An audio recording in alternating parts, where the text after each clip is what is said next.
사랑하는 성도님들, 이 세상에서는 지금까지 수많은 전투들이 있었습니다. 그런데 이 수많은 전투들이 끝나면 꼭 해야 하는 것이 있습니다. 그건 바로 논공행상입니다. 쉽게 말해서 누구의 공적이 크냐?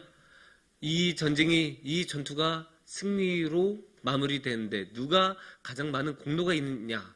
이걸 이제 따지는 거죠. 그래서 공로가 많은 사람한테는 상을 많이 주고, 아니면 이제 그 전투가 끝나고 얻어낸 획득한 그런 곡물들을 먼저 선택할 수 있는 그런 권한을 주고, 그리고 이제 공로가 적은 사람은 별로 안 주거나 아예 안 주고, 이렇게 진행이 됩니다. 근데 이건 어떻게 보면 당연한 거예요.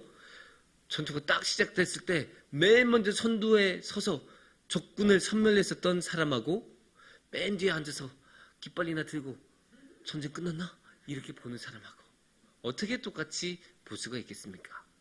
똑같이 대우해 줄 수가 없는 거예요. 이거는 아무리 사람들이 다 평등하다라고 말해도 이 정도로 행적이 차이가 나면 다르게 대우해 주는 게 너무나 당연한 거예요. 그래서 이렇게 논공행상을 잘하는 게 너무나 중요해요.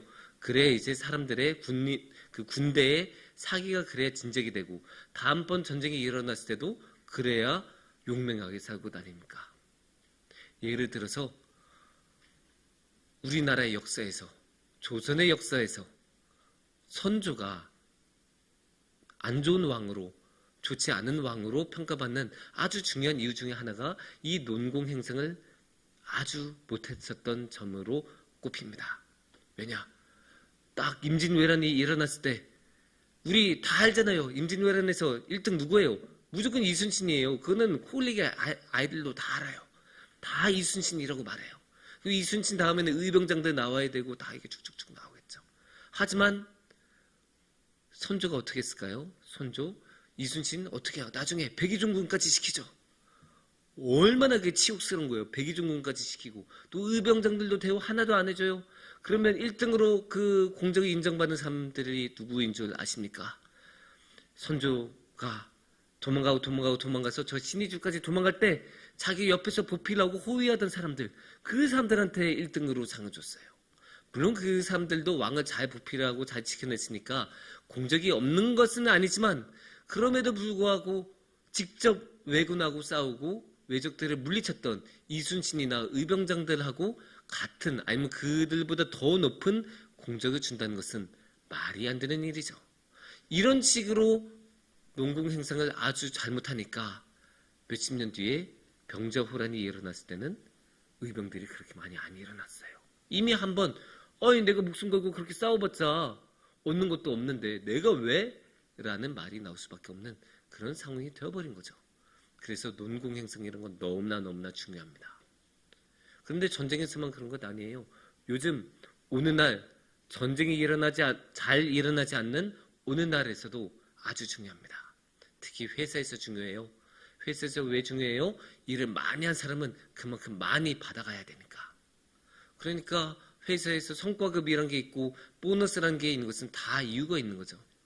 영업을 아주 열심히 해서 회사에서 체결한 계약의 반 정도를 한 명이 다 했다. 그러면 그 사람은 보너스 왕창 받는 거예요. 그 반면에 영업을 잘못해서 이번 달 계약 하나도 성사를 못 시켰다? 그러면 보너스를 받을 수가 없는 거죠.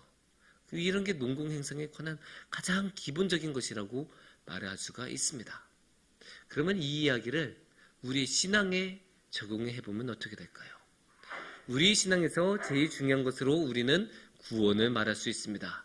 그러면 이 구원에 대해서 우리가 이런 공로의 이야기를 적용했을 때 어떻게 이야기가 진행이 되는지 한번 오늘의 말씀을 통해서 한번 같이 이 시간 생각해 보도록 하겠습니다.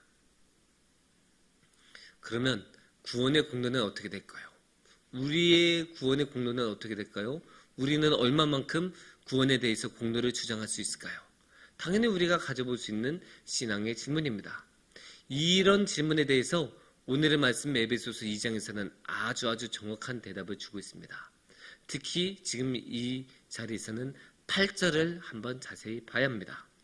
너희는 그 은혜에 의하여 믿음으로 말미암아 구원을 받았으니 이것은 너희에게서 난 것이 아니요 하느님의 선물이라. 아주 정확하게 말하고 있어요. 구원을 받았다고 했는데 구원은 너희에게서 난 것이 아니에요. 우리가 뭔가 해서 얻은 게 아닙니다. 우리의 공로가 있어서 얻은 게 아니에요. 그러면 뭐라고 합니까? 하느님의 선물이라 이렇게 말하고 있습니다. 여기에 연관이 돼서 또 뭐라고 하냐면 너희는 그 은혜에 의하여, 그러니까 은혜로 하느님의 선물을 받은 게 구원이다 라고 말을 할 수가 있습니다. 그러니까 우리가 한 것은 없어요. 우리의 공로는 0%, 하느님의 공로는 100%라고 말을 할 수가 있습니다. 그래서 우리가 여기서 볼 수 있는 게 뭐냐? 우리의 공로는 하나도 없다. 그러니까 하느님의 선물이다. 만약에 우리의 공헌이 있었으면 선물이라고 말을 안 하죠.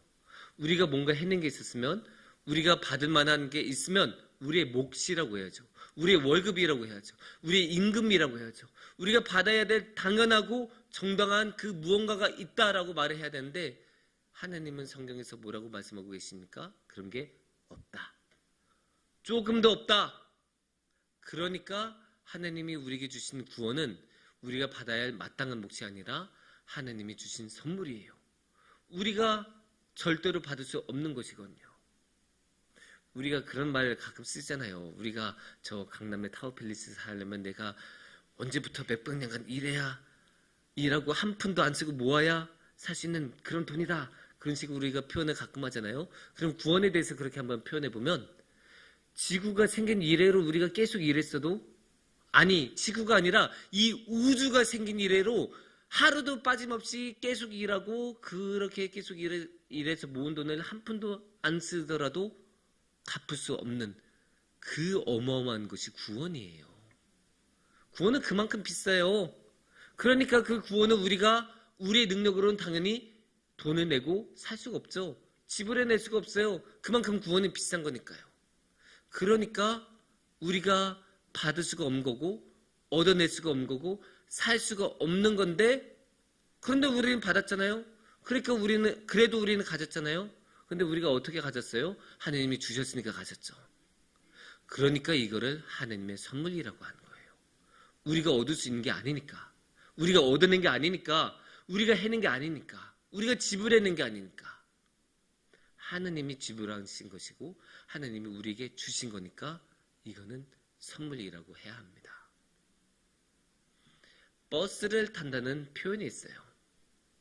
우리가 이상적으로 많이 쓰는 말이잖아요. 아, 나 어디 그 버스 타고 가. 이런 말 우리 자주 하잖아요. 너무나 이상적인 말이에요. 하지만 인터넷에서는 이 버스 탄다라는 말을 조금 다르게 써요. 우리 경비군은 알지 모르겠어요. 버스 탄다라는, 나 군 거 보니까 이미 느낌이 왔어요. 우리 경비군은 알고 있어요. 이 버스 탄다는 말은 공로가 하나도 없는데 얻어냈을 때 쓰는 말이에요.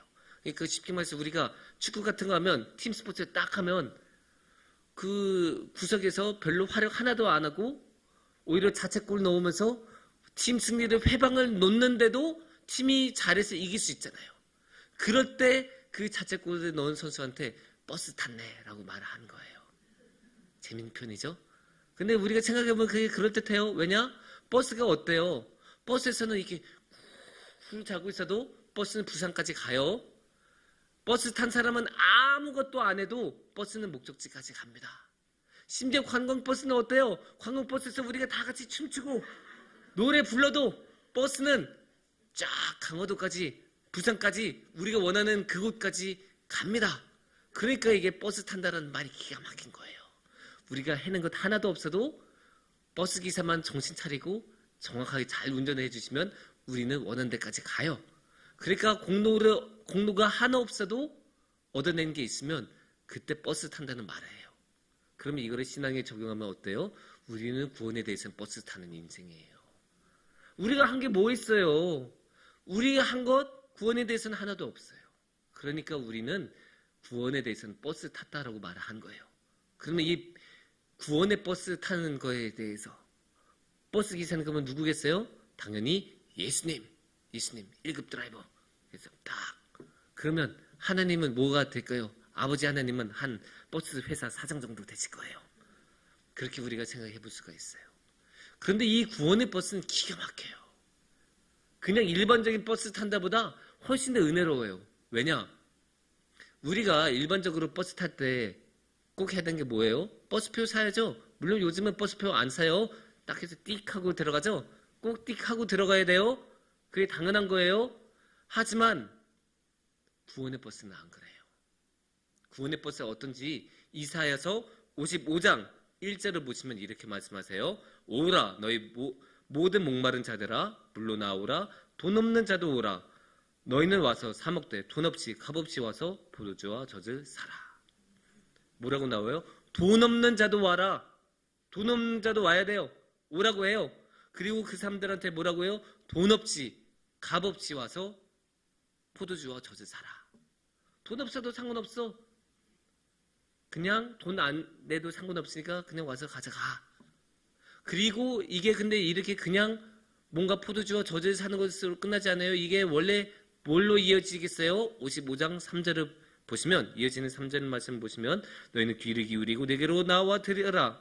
그리하면 너희 영혼이 살리라. 내가 너희를 위하여 영원한 언약을 맺으리니 곧 다윗에게 허락한 확실한 은혜이니라. 여기서 우리가 밑줄 쳐야 될 단어는 뭐겠어요? 영원한 언약. 하나님이 돈 없이 주셨을 때, 값 없이 주셨을 때 그냥 아무거나 주신 게 아니에요. 하나님은 우리에게 영원한 언약을 주셨어요. 영원한 언약이니까 그냥 하루 이틀 하고 끝난 게 아니에요. 뭐 3개월 쓰고 끝난 게 아니에요. 6개월 공짜로 준 게 아니에요. 그냥 체험판 준 게 아니에요. 영원히 이어지는 언약을 우리에게 주셨어요. 이 언약의 말씀, 이 약속이 결국 뭐겠어요? 이 약속이 결국 구원이죠. 언약을 맺으면 그래서 하나님과 하나의 공동체가 되고 관계를 맺으면 하나님하고 계속 함께하게 되니까 그 함께하는 게 결국 구원이잖아요. 그 구원이 영원히 간다. 영원히 맺는 구원의 언약을 하나님께서는 우리에게 어떻게 돈 없이 값 없이 주셨다라고 말씀하세요. 그러니까 우리는 이 구원의 버스에 한 푼도 안 내고 버스표도 안 내고 그냥 공짜로 탄 거예요. 무료로 아무런 대가도 없이 아무런 조건도 없이 그냥 타게 해주신 게 이 구원의 버스고, 그러니까 3절에도 나왔죠. 은혜. 그러니까 은혜인 거예요. 우리가 한 게 아무것도 없어도 우리에게 주셨으니까. 그러니까 은혜입니다. 이렇게 큰 선물을 받으면, 이런 큰 은혜를 받으면 우리가 꼭 해야 되는 게 있어요. 감사하는 거예요. 당연히 감사해야 돼요. 너무나 당연한 거 아니에요? 그렇게 큰 선물을 받으면, 우리의 능력으로는 절대로 얻을 수 없는 것을 받으면 감사하다고 말하는 게 당연한 인간의 도리예요. 그건 너무나 당연한 거예요. 우리 어린 자녀들이 선물 받으면 그냥 선물 받고 휙 할 때가 있잖아요. 근데 그럴 수가 있어요. 아이들은 잘 모르니까. 그리고 딱 선물을 받으면 거기에 정신이 팔려서 그냥 그거 가지고 노는데 온 마음이 다 가시니까 인사도 제대로 하지 않고 갈 때가 있어요. 그럼 우리가 항상 딱 잡고 제대로 인사해라, 인사시키고 항상 우리가 그 타이르고 가르치잖아요. 그런데 만약에 어른이 그렇게 한다, 그러면 굉장히 민망하고 저 사람은 과연 사회적으로 제대로 큰 것일까? 이런 생각을 우리가 하게 되잖아요. 그럼 우리가 하나님 앞에서도 그렇게 생각을 해야죠. 하나님 앞에서도 우리가 그렇게 큰 은혜를 받았으면 당연히 감사를 해야 되는 거예요. 너무나 당연한 거예요. 우리가 그렇게 큰 은혜를 받았는데. 그리고 그렇게 큰 은혜를 받았으면 감사를 할 뿐만이 아니라 또 어떻게 해야 되겠어요? 당연히 겸손해야 돼요. 왜냐면 우리가 받을 수 있는 게 아니었잖아요. 그러니까 하나님 앞에서 공손하게 감사합니다. 인사도 드리고 고개도 숙이고 너무나 감사하는 말을 하나님 앞에서 불량하게 해서 되겠어요? 아니에요. 당연히 하나님 앞에서 우리 가장 깊은 마음, 진지한 마음, 진실된 마음을 담아서 하나님 앞에서 감사하다고 말씀드려야겠죠. 이게 당연한 건데, 근데 그렇게 잘 안 돼요. 사람의 마음이라는 게 그래요. 사람의 마음이라는 게 일단 받으면 자기 거고, 일단 받으면 다 자기가 한 줄 알아요. 그래서 이 구원에 대해서도 마치 자기가 한 것처럼 자랑하고 다니는 사람들도 있어요. 그것을 하나님은 아마 이미 다 꿰뚫어 보신 것 같아요. 그래서 9절 말씀에서 이렇게 말씀하세요. 행위에서 난 것이 아니니 이는 누구든지 자랑하지 못하게 함이라. 뭐라고요? 자랑하지 못하게 함이라. 이 행위에서 난 것이 아니라는 말은 뭐겠어요? 인간의 행위에서 난 것이 아니니까 인간이 자랑할 게 아니다. 이렇게 못을 박는 말씀이에요. 우리 보고 자랑하지 말란 거예요. 그러면 자랑하지 않으면 어떻게 해요? 겸손하게 하나님 따라가야죠. 근데 이 말씀 너무나 당연한 거예요. 이게 신앙의 말씀으로는 당연히 맞는 말씀이고, 근데 신앙의 관점으로 보지 않더라도 너무나 맞는 말씀이에요. 왜냐면 우리가 해낸 게 아닌데, 우리는 이것을 은혜로 엄청난 선물을 받은 것인데, 그러면 당연히 하나님 앞에서 겸손해야 되고 자랑하면 안 되죠. 자기가 해낸 게 아닌데, 자기가 한 게 아닌데 자랑을 한 것만큼 보기 싫은 것도 없어요. 우리가 주변에서 그런 사람들 가끔씩 보잖아요. 이 틀이 형준 형제하고 몇 분들이 정말로 열심히, 형준 형제, 광미 형제, 겸비 형제, 한비 형제가 정말 열심히 만들었어요. 근데 제가 갑자기 나타나서 이거 다 제가 한 거예요. 그러면 이제 경비 형제가 속으로 부글부글 끓겠죠. 그리고 이렇게 저를 볼 거 아니에요. 당연한 거예요. 그거는 내가 한 게 아닌데 다 내가 한 것처럼 자랑하면 그것만큼 보기 싫은 게 없어요. 회사에서도 제일 미움을 받는 상사 1등이 누군지 아십니까? 남의 공로, 나의 공로, 아래 사람의 공로를 확 뺏어가는 사람. 자기가 한 게 아닌데 보고서는 다 자기가 한 것처럼 써서 올린 사람. 그런 상사가 제일 많은 미움을 받는데요. 그런데 생각해 보세요. 하나님은 우리한테 어떤 분이에요? 우리가 하나님의 상사예요? 그럴 리가 없잖아요. 하나님은 우리하고 비교도 안 되게 높이 계신 분이에요. 근데 만약에 우리가 그런 분의 공로를 뺀다. 와, 이거는 상사가 아래 사람의 공로를 뺀 것하고는 비교도 안 되게, 말로 표현도 안 되게 어마어마한 그런 행동이 되겠죠. 그러니까 우리가 하나님 앞에서는 항상 자랑하지 말고 겸손하게 살아가야 합니다.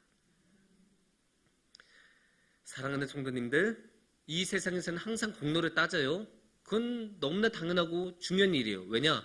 이 세상에서는 공로에 따라서 월급이 달라지고 공로에 따라서 나의 커리어가 달라지니까 공로를 잘 따지고 공로를 잘 보여주는 게 이 세상에서는 너무나 당연해요.